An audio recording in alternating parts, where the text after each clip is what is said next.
So, what's the meaning of life? Why are we here? Who are we? Where are we? I believe the answers to all these questions are in a biosphere.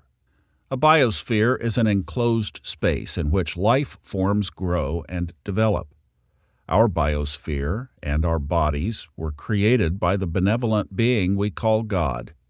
Many creatures, species, and races have been put into the biosphere at different times. Each creature, that includes you and me, has been put here with a specific purpose or task.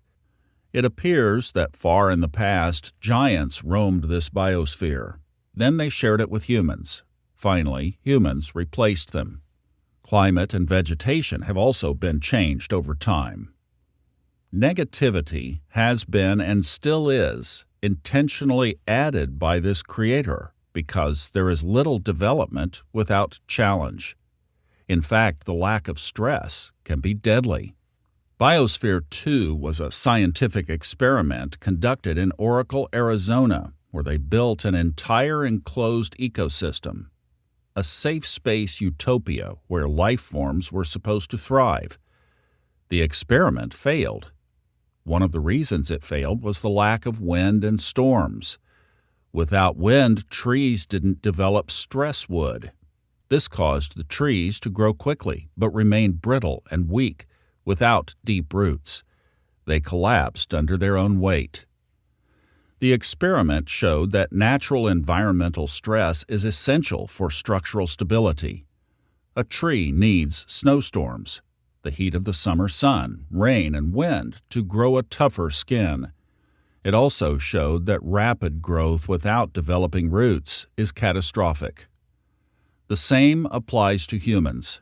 A safe space life, quote-unquote, that's insulated from any offense, challenge, or risk is just as deadly as too much stress.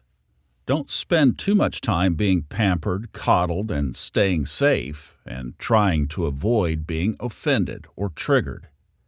And don't do that with your children either. Take medium risks. Intentionally put yourself into difficult situations and embrace the unknown.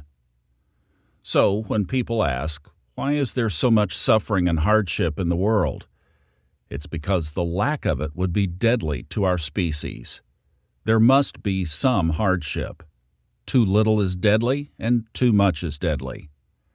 Many people have a hard time imagining that a loving creator would intentionally make things harder. But that's how nature is built, and we are part of that nature. We live on a much larger, vaster biosphere experiment, quote-unquote, lovingly created and maintained.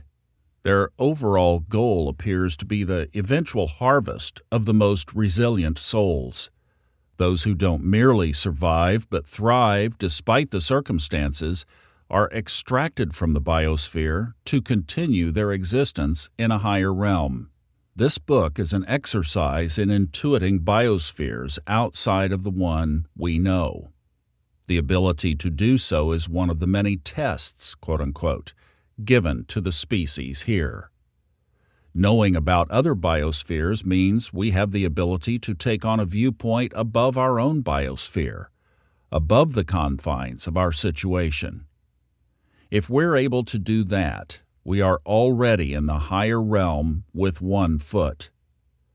The fact that we mimic our Creator by building biospheres, greenhouses, and gardens of our own, each delineated by borders, and each not the only biosphere there is, counts as evidence that there are hidden continents outside our realm.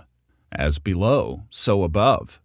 If we create many different bordered areas of growth, it would defy our own experience to assume that the creator of this realm hasn't created any other realms.